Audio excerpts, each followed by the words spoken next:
I'm Laura Cornelius alongside Paul Zimbler, and it's crunch time for our final three at the G2Poker.com TV tournament series.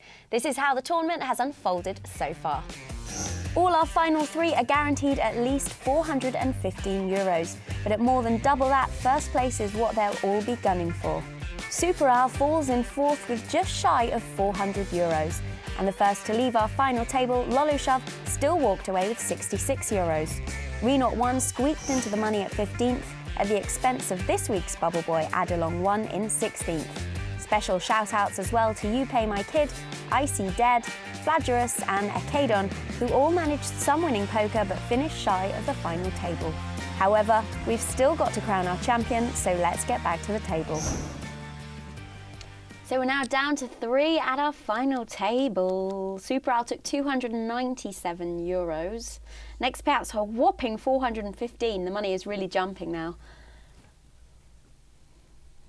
Again, we saw Super Al put that pressure on, hoping that he would fold for the ladder, but instead Sindri 1 has got it in blind on blind. It's 3,000 more to call. You can never fold this. I mean, I've seen people fold for 4,000, but he's got it in with 7-4 against 10-6.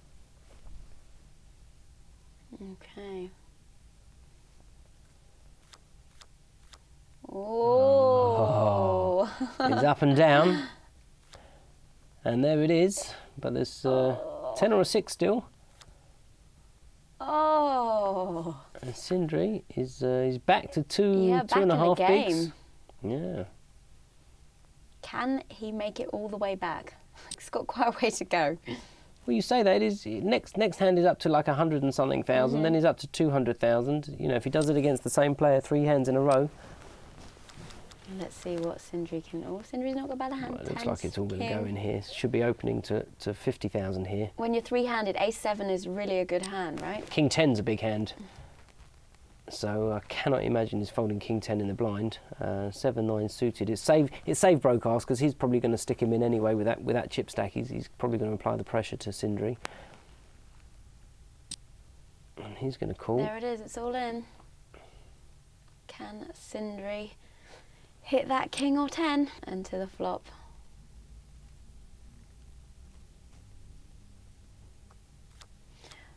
Oh, ace, jack, jack. Got a queen ball to catch. It's a queen and only a queen. Yeah, 9% here. Not going to happen. Well, Sindri comes in third place there. I'm sure they're happy with their €415. Pretty sure they are. Because that's quite a big jump from fourth place. Over €100. And we are heads up, and the stacks are fairly level. Who do you fancy? I think Broadcast. To be honest, they've probably been the two better players at the final table with the way they've played hands. There was a couple of players we didn't get really to see play hands because they just had one move and we didn't really get to see much from them. So I'm not saying that they were the two best players at the table. But that we've seen, yeah. That we've seen. So I mean, they've got a few big blinds. You know, they've got 40 big blinds. We could be here for a while. Got your feet up? You got my feet, got my cup of tea, and we're ready to go. Interesting, they've got antes. It's funny that it used to be when you got heads up there was no antes, and now even in live tournament poker, that they're putting antes back into heads up. I hate playing poker when there's antes. I always forget to put them in. Oh, it's the best and then part. the dealer starts getting cross. And I hate playing when there's no antes. Because you can build your stack and it looks really high, and also there's more money in the pots to steal. Well, that's if you're stealing the ante. No, I'm always stealing. I shouldn't really say that. I'm solid. Yeah, now we know. Don't let him bully you. Yeah, I just pretend that I'm stealing and then they all pay me off. Well, the button's going to open for sure. Pires with jacks. Yeah, 50,000. I like this heads up with this. You know, there's a bit of play in the game now, and I'm pretty sure King 9's going to defend. King 9 heads up. Yep, it's a nice hand. Don't want to find a 9 on the board, that's for sure. Can we see a king? Nope. Not the worst flop in the world for King 9 either, to be honest. If he was calling pre, he might just check call and float the turn. He might even decide to check raise this. I mean, he should lead out for about 65,000. The jacks have got to like this hand. He's gone for 82. What do you think? It's a fold. Yeah, oh, that's a good disciplined fold. But Would you have believed Perez? Well, I don't know why Perez didn't bet a bit less and look weak. You know, the better, the size of the bet was like 75% of the pot, so it looks like he's got a hand here. If he bet like 45% of the pot or 40% of the pot, 45,000, he's going to look really weak and might get raised. Queen 10 suited. Is he a call? 8-9 you shouldn't be calling these kind of hands now. Because So now you're just that calling should have off. been a fold straight away. Preserve those chips and use them to 3-bet. Because again, we're going to just see check fold. Help there. Unless he's going to lead out and make a play. But It's a check. Got to see a c-bet. Now it's interesting to see if he does c-bet without a hand, how much his c-bet is. The pot's about 140. And he is checked. Would you have liked to see a raise there from Perez? Well, I'm pretty sure he should have c-bet that. Because now you're in a horrible spot. Now I'd definitely like to see a broadcast lead out here for like 50,000. Doesn't matter that it looks weak. You've got a shot at stealing that pot. Because if he did have an ace, he would have c-bet the flop. Because he had a gut shot and an ace. We can see that he's bet roughly half the pot. And broadcast, I'm sure. Sure, it's a fold. Yeah, that's broadcast. I mean, okay, we can see the hand, but the truth is, if the button had an ace there with a 5-4 deuce board, he's going to bet the ace. So I either lead out the turn or I check raise the turn, because that looks really strong, and it's going to put the pressure on Perez. Broadcast is getting a bit more broke there. Well, They're almost level coming He's in check call mode at the moment, which is not good. As we know, aggression does pay. The hands we're seeing, Perez is picking up slightly better hands, though.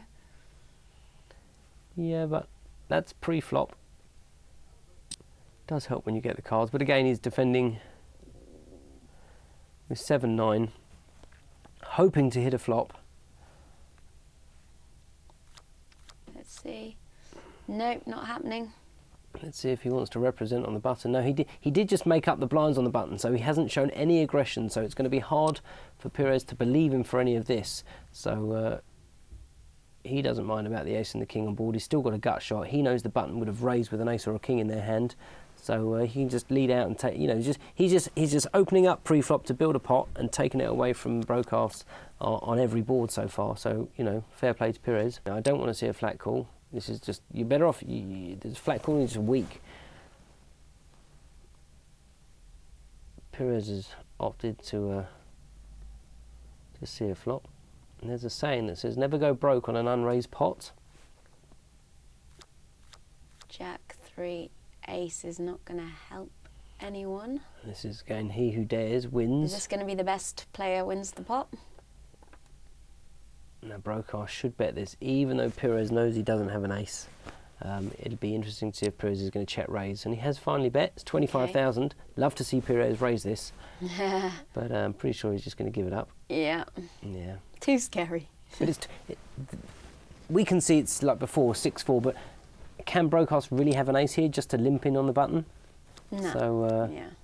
well, Oh, could it go all in here? Surely it's all going in. He's going to open it to like 60 again, 66, okay. And he's just going to... Would you like to see a re-raise or a call here? I'd like to see a raise. I don't know if I'd like to see a jam, but he's going to jam because that's what he does. We've seen that before. And, you know, it's a decision now. It's a call, surely. Perez is going to call. He's going to love the position he's in. He won't be able to believe his luck. Now, can broadcast spike a 5 on the flop? Well, it's 80-20. All he can do is get his money in good. No. And nothing to help him really with a chop even. 92% now. No chops, and there it is. And there you go. Broke us second place for €633. And our winner is Perez. Well done for €887.70. Best player win? Yeah, absolutely. And if you ain't got no money, take your broke ass home. So, Paul, what did our players do right and what can they learn for future tournaments? Well, I think what they did right, the winner certainly played very good strategy for the final table, and he played the best, and I think my opinion is he deserved to win. I think Super Al will learn that the aggression that he used wasn't so necessary, and he can maybe take his foot off the pedal a bit, and players should learn from what we're voicing our opinions about how other plays are made through blinds or limping into pots, or where they should be a little bit more aggressive.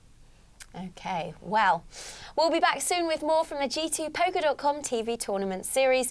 But for now, if you'd like more information, please head to the website at theplayerchannel.com/TV. And we'll see you next time.